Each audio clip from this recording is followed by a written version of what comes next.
Hey guys, it's JohnyTechReview. Today I have a quick review for you of this Syma X5C Quadcopter. This is a pretty easy to fly quadcopter and it comes with everything you see here. You have the quadcopter itself here. This version here came from a seller that has a 4 blue propeller installed, but you also get this other propeller in now. You have this blade guard here, which are basically just installed to these right here, and then this little screw that you screw in, and then you have a memory card reader, USB charging cable. You have here a little screwdriver to open the battery compartment for this guy, and then you have a user menu and remote control. So the remote control takes 4 AA batteries, and you can take it out using that little screwdriver over there. Here is the quadcopter itself, as you can see. Pretty simple. This is the Syma X5C. This is one of those versions that different seller will customize it differently for you. It comes with a 4GB memory card built in, and then there is one battery, as you can see right in here installed. So first let's go over the controller. The controller is pretty simple. You have power on and up right here. You have trimming right here, here and here, and then of course you have 2 different modes. In the regular mode, which the mode I'm in, is a throttle back and forward here, and then you have turn left and turn right.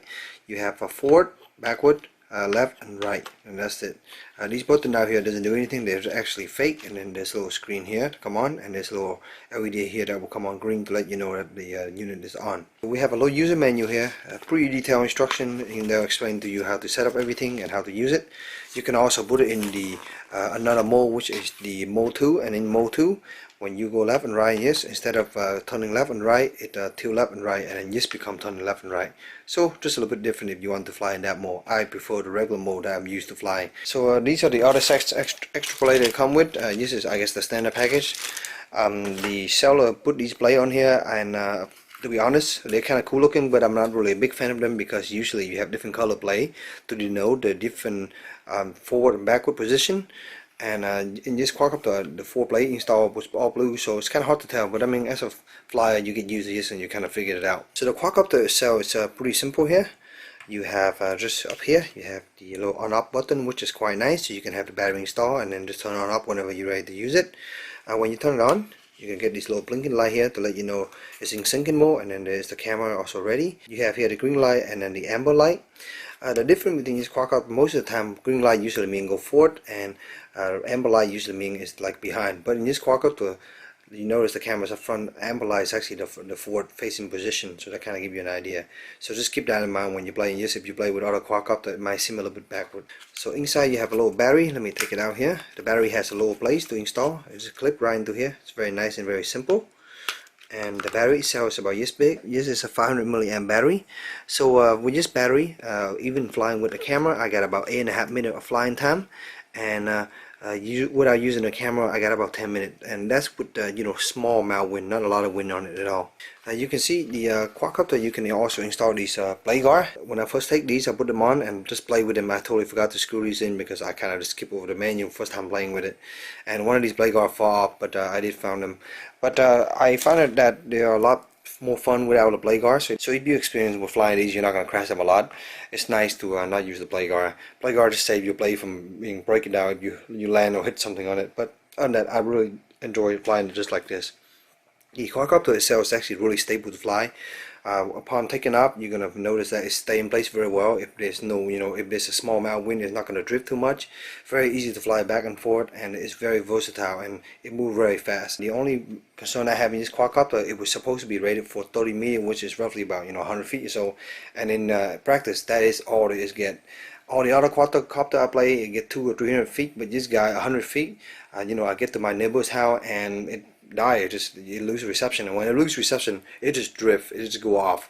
And in order to get it back, you literally had to turn it on and off and try to sync it again, and that was the issue. So I lost it twice. I was flying kind of high, up pretty high, probably over 100 feet, and it was drifting away from me, and then suddenly I have no control of it anymore. So anyway, I'll show you how to sync it.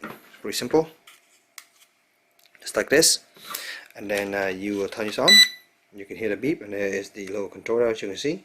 And then you just pull the stick backward, forward, and you hear what the beep backward one time, and then now it's synced. So now it's ready. You can just give it a little bit of power. You can see now the blade spin. It's pretty fast. Make quite a loud noise too, but outside you're not going to hear that too much. It's going to be pretty fun to play with. This thing also has a camera, and I can also take pictures or video. To take pictures, you just push forward like this and take pictures. Kind of weird that it's not down here, and then you can, it's kind of like a trim button, but it's actually here, and you press downward, it will take the video. And I would recommend pressing downward to start a video if you're going to record, and then just fly around playing with it. And when you're done, just remember to turn it off before killing the quadcopter, otherwise you might lose the footage. So overall, I really like this quadcopter. I think it's really fun to play with. I might try some kind of modding, because I feel like you know, a lot of people say the Syma quadcopters are pretty fun, and it's true. This one is really fun, really easy to play. My only concern is that the range on this is way too short. I think 100 feet is really small, and even for a toy quadcopter, I think it should go at least 200-300 feet. So even in an open field, I feel like I'm gonna lose it. So just be really careful playing with this. And I think it's a good beginning quadcopter, and it's kind of fun to play with. But the short range kind of limit your options, and you kind of have to be in range of it. I also want to point out that this battery take about 90 minutes to charge it. I just plug it in and just leave it overnight. I do wish that it come with a second battery so that you can have double runtime. Most of the quadcopter I review these, they always have 2 battery or even more. So it's kind of disappointing that you just only have 1 battery. The video quality is okay. It's not the best video quality out there. I think the Discovery quadcopter has slightly better camera, but you just have a 720p camera. The sensors, I guess, is okay, and the optics not that great, but you get some footage. The footage is pretty stable as long as you're not moving around too much, and the higher you go, of course, the better it's gonna look. Pictures, it's gonna be pretty tough to take a picture. There's a small delay, and I didn't really enjoy using the picture at all on most of these little quadcopters. So that's pretty much a quick review. Is Syma X5C quadcopter. Just remember, red is forward and the green is backward, and you can also install the other additional blade so that you know the different orientation that matters to you. So I hope this short little review helped you in your purchase decision. If you have any questions, let me know in the comment below, and as always, stay tuned for future review. Thank you.